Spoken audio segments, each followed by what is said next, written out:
नमस्ते दोस्तों, आज का टॉप 20 न्यूज। पहला न्यूज, चीन में कोरोना महामारी के बाद अब सांस की बीमारी तेजी से बढ़ रही है। इस बीमारी को लेकर अस्पताल में बच्चों की लंबी लंबी कतारें लगा रहे हैं। देश में लगातार बढ़ रहे सांस की बीमारी को लेकर विश्व स्वास्थ्य संगठन भी चिंता जता चुके हैं। वहीं देश के स्वास्थ्य मंत्रालय ने कहा कि यह बीमारी फ्लू और अन्य जात रोगजनक के कारण होता है। हालांकि मंत्रालय ने देश में नए वायरस की आशंका को खारिज कर दिया है। मंत्रालय ने कहा कि देश में बच्चों में तेजी से बढ़ रहा सांस की बीमारी आम वायरस के कारण है। मंत्रालय के प्रवक्ता भी कहा ने कि यह बीमारी इन्फ्लुएंजा वायरस एडिनोवायरस के कारण हुआ है। अगला न्यूज, राजधानी में रविवार को आकाश में आंशिक बादल छाए रहे। सुबह में न्यूनतम तापमात्रा सामान्य से 1 डिग्री सेल्सियस कम रहा। दिन में तापमान सामान्य रहा। मौसम विभाग के अनुसार सोमवार को आकाश में आंशिक बादल छाए रह सकते हैं और कई इलाकों में हल्की वर्षा भी हो सकती है। इस वजह से दिन के तापमान में 4 डिग्री सेल्सियस तक गिरावट हो सकती है। इसीलिए अधिकतम तापमान 22 डिग्री सेल्सियस और न्यूनतम तापमान 12 डिग्री सेल्सियस रहने की संभावना है। अगला न्यूज, भारत और ऑस्ट्रेलिया के बीच 5 मैच की T20 सीरीज का दूसरा मैच तिरुवनंतपुरम में खेला गया।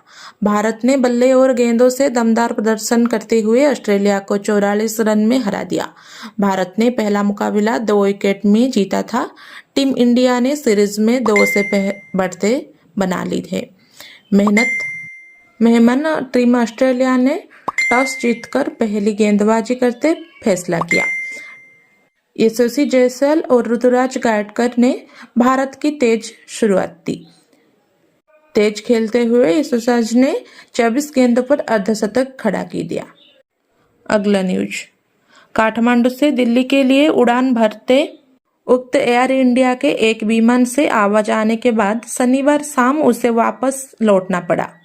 एयरलाइन के एक अधिकारी ने बताया कि उसके अलावा उड़ान भरने के पहले यात्रियों को चढ़ने के बाद यह पाया गया कि विमान का एक दरवाजा खराब था। उड़ान के लिए जरूरी प्रोटोकॉल का पालन करने के बाद विमान को उड़ान भरने की मंजूरी दे दी गई। एयरलाइन के एक प्रवक्ता ने कहा कि शनिवार को कहा कि उक्त दोनों समस्या आपस में जुड़ी रही है और किसी भी बिंदु पर सुरक्षा को समझौता नहीं किया गया है। अधिकारी ने कहा कि पायलट ने वापस लौटने का फैसला किया क्योंकि उन्होंने उड़ान भरने की दौरान शोर सुना था। आइए जानते हैं अगला न्यूज, रणबीर कपूर और actress Rashmika Mandanna star film Animal को लेकर लोगों के बीच में अच्छा खासा क्रेज देखने को मिल रहा है। सोशल मीडिया पर फिल्म की बहुत चर्चा हो रही है। फिल्म का निर्देशन संदीप रेड्डी ने किया है। पूरी टीम मिलकर प्रमोट करने की कोई कसर नहीं छोड़ा रहा। अब एक इवेंट में रणबीर कपूर ने फिल्म का टाइटल एनिमल रखने के पीछे की वजह खुलासा किया। फिल्म एनिमल की पूरी टीम प्रमोशनल टूर के लिए अलग अलग शहरों में जा रहे हैं। हालांकि ये चेन्नई में एक इवेंट में अभिनेता रणबीर कपूर ने फिल्म का नाम एनिमल के पीछे की वजह का खुलासा किया है। तो आइए जानते हैं अगला न्यूज, तेलंगाना में भाजपा के अति आत्मविश्वास के चलते संघर्ष में कांग्रेस की वापसी होती देखी रही है। संसदीय चुनाव में प्रदेश की 19 में से 4 सीटों पर जीत के बाद भाजपा ने सतत सक्रिय रहकर अच्छा माहौल बनाया, लेकिन विधानसभा चुनाव की घोषणा से कुछ दिन पहले की आपसी कांग्रेस की लड़ाई में वापस कर दिया। अगर प्रदेश में भाजपा अपनी अति बनाए रखती है तो प्रधानमंत्री नरेंद्र मोदी एवं गृह मंत्री अमित शाह की अंतिम समय में इतनी मेहनत जरूरी नहीं पड़ती और ये फायदा कांग्रेस को ना मिलकर भाजपा को मिलता। बहरहाल भाजपा को अपनी जमीन पर लगाई फसल की हिफाजत के लिए अब जोर लगाना पड़ रहा है। तो आइए जानते हैं अगला न्यूज, प्रधानमंत्री नरेंद्र मोदी ने रविवार को नागरिकों से विदेशों में शादियां आयोजित नहीं करने की अपील की। प्रधानमंत्री मोदी जी के आकाशवाणी पर प्रसारित मन की बात में मासिक रेडियो में कार्यक्रम में मन की बात में 107 एपिसोड में भारतीयों को और विदेशों में शादियां आयोजित के चलन को लेकर अपनी पीड़ा व्यक्त की। प्रधानमंत्री जी ने देशवासियों को बोलकर कहा है कि अभियान को सिर्फ त्योहार तक ही सीमित कर रखें और अपील की। उन्होंने अनुरोध किया कि उन्हें शादी के मौसम में भी स्थानीय उत्पादों के महत्व दिया जाए। तो आइए जानते हैं अगला न्यूज। सलमान खान और कैटरीना कैफ की एक्शन भरपूर फिल्म टाइगर 3 को रिलीज हुए पूरे 14 दिन बीत चुके हैं। ये फिल्म पर्दे पर दिवाली के मौके पर रिलीज हुई थी।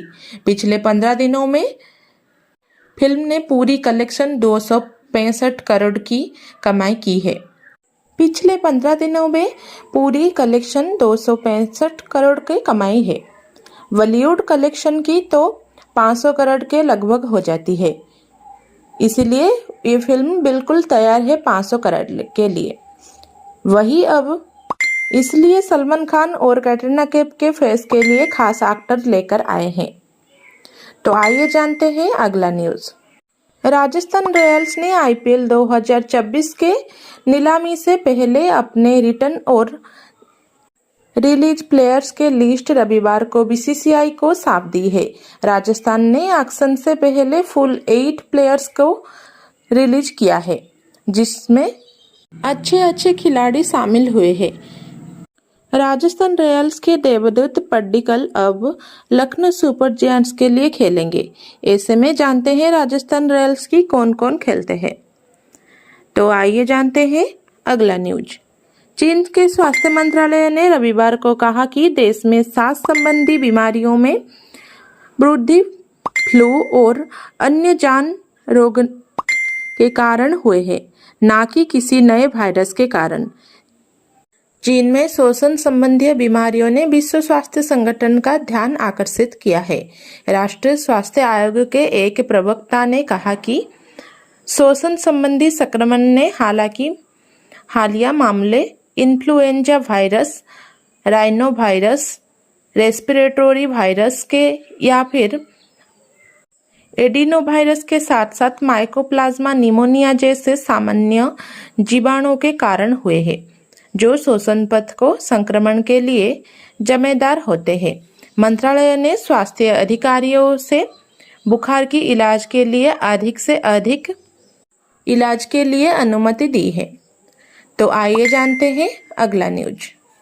आईसीसी वर्ल्ड कप 2023 खत्म हो गए हैं। 19 नवंबर को हुए फाइनल में ऑस्ट्रेलिया ने भारतीय टीम को 6 विकेट से हराकर खिताब जीत लिया है। अब भारतीय क्रिकेट फ्रेंड्स इस हार को भूलकर Indian Premier League IPL 2024 season के इंतजार में जुट गए हैं। इस आईपीएल सीजन को लेकर नीलामी 19 दिसंबर को दुबई में हो सकती है, मगर इससे पहले आज 26 नवंबर आखिरी तारीख को सभी 10 टीम ने अपने रिलीज और रिटर्न खिलाड़ियों की लिस्ट जारी कर दी है। सभी 10 टीम ने फुल 89 खिलाड़ियों को रिलीज किया गया है। सबसे पहले बात करते हैं महेंद्र सिंह धोनी की कप्तानी वाली चेन्नई सुपर किंग्स के बारे में। तो फिर आइए जानते हैं अगला news. Indian Premier League IPL को 2024 सीजन को लेकर रविवार 26 नवंबर का दिन बहुत खास रहा। इसी दिन सभी 10 टीम ने अपने प्लेयर्स की रिटर्न और रिलीज लिस्ट जारी की। इसमें कई चौंकाने वाले फैसले सामने आए, मगर इसके करीब 2 घंटे बाद ही एक सबसे बड़ी खबर सामने आई। ट्रांसफर बड़े की तहत आईपीएल इतिहास की सबसे बड़ी ट्रेंड दिखाने मिली। गुजरात टाइटंस के कप्तान हार्दिक पांड्या का अपनी टीम से नाता टूट गया है। अब उनकी अपनी पुरानी मुंबई इंडियंस टीम में वापस हुई है। पांड्या के लिए मुंबई के पास पैसे नहीं थे। तो आइए जानते हैं अगला न्यूज। कोरोना महामारी ने जहां पूरी दुनिया को हिलाकर रख दिया, वहीं एक बार फिर से एक नई बीमारी को आने की आशंका जताई जा रही है। इस बार भी इस नई बीमारी की शुरुआत चीन से ही हुई है, चीन के उत्तर पूर्व लोगों की स्थिति खराब के बच्चों से एक रहस्यमय बीमारी निमोनिया के लक्षण जैसे सांस लेने की दिक्कत को साथ ही खांसी और तेज बुखार दिखाई दे रहा है।